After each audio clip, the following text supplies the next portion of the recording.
ওয়াকফ বিল নিয়ে মিথ্যা ভাষণ দিয়েছেন মুখ্যমন্ত্রী।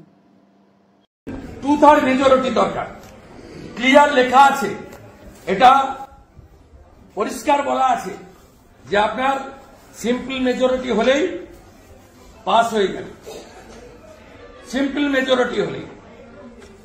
ওয়াকফ amendment bill 2024 ordinary bill, not constitutional amendment bill. It's need only simple majority, no need 2/3 majority. মুখ্যমন্ত্রী পুরো মিথ্যে কথা, কালকে আমরা বনগাঁয় ছিলাম, সুযোগটাকে নিয়ে এখানে সমস্ত অসত্য কথা বলে গেছেন। 20 মিনিটের জায়গায় 42 মিনিট বলতে দিয়েছে, লাইভ সম্প্রচারিত করে রাজনীতি করেছে। স্পিকার পার্টির একজন ক্যাডার হিসেবে কাজ করছে এবং তিনি হাউসকে বলছেন 2/3 মেজরিটি দরকার। আমি দুবার লোকসভায় ছিলাম, উনি লোকসভার কি জানেন? এটা নর্মাল বিল, নিড অনলি সিম্পল মেজরিটি। দেখবি আর জ্বলবি, লুচির মতো ফুলবি। সিএ হয়েছে, কার্যকর হয়েছে। 370 বাতিল হয়েছে, কাশ্মীরে ভোট হয়েছে। ট্রিপল তালাক বাতিল হয়েছে, পার্ক সার্কাস ময়দানে এই সিদ্দিকুল্লাহরা মুসলিম পার্সোনাল ল বোর্ডকে নিয়ে মিটিং করেছিল, আটকাতে পারেনি। This is Hindustan. সুকান্ত পাল অপূর্ব সরকার বলেছে কেরালা ইউপিতে সনাতনদের কিছু আছে, আমরা ন্যাশনাল অ্যাক্ট দাবি করি। আমি মনে করি এই হাউসে দিল্লির ভারত সরকারকে অনুরোধ করে সনাতন বোর্ড তৈরির প্রস্তাব আনা উচিত। লাভ জিহাদের বিরুদ্ধে উত্তরপ্রদেশ, উত্তরাখণ্ড, গুজরাটের মতো আইন আনা উচিত। পপুলেশন কন্ট্রোল বিল আনা উচিত। 2টির বেশি 3টি মানে জন্ম নিয়ন্ত্রণ আটকানোর জন্য। কনভার্সন, ধর্ম পরিবর্তন আটকানোর জন্য বিল আনা উচিত।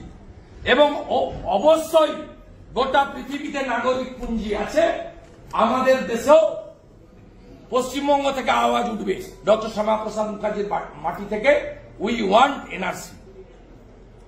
প্রত্যেকটা দেশের নিজস্ব নাগরিক পুঞ্জি আছে, আমাদের দেশে কেন থাকবে না?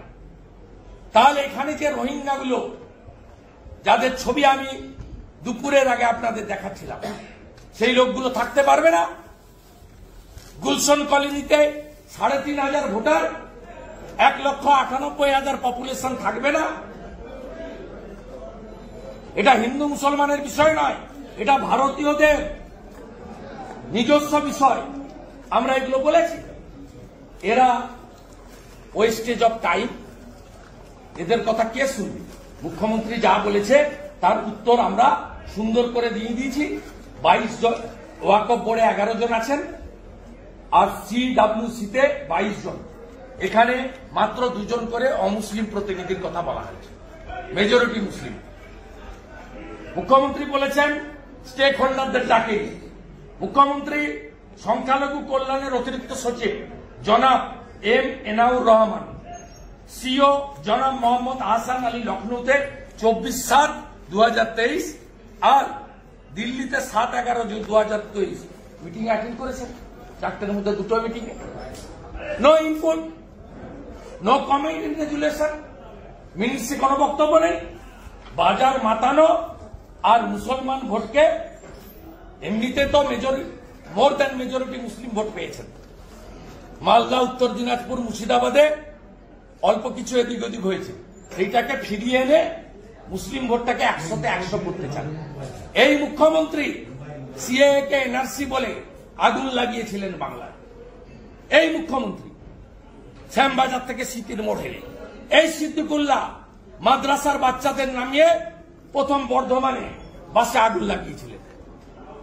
আমরা এর বিরোধিতা করি এবং আমরা মনে করি ভারত দ্বিজাতি তত্ত্বে ভারত ভাগ হয়েছিল। মুসলিমদের জন্য মোহাম্মদ আলী জিন্নাহ তৈরি করেছিলেন পাকিস্তান, আর হিন্দুদের জন্য হয়েছিল ভারতবর্ষ, তাই হিন্দুস্তান। আমাদের ভিডিও ভালো লাগলে লাইক ও শেয়ার করুন, কমেন্ট সেকশনে গিয়ে জানান আপনাদের মতামত। আরও ভিডিও পেতে আমাদের চ্যানেলকে সাবস্ক্রাইব করুন এবং প্রতি মুহূর্তে খবরের আপডেট পেতে প্রেস করুন বেল আইকন।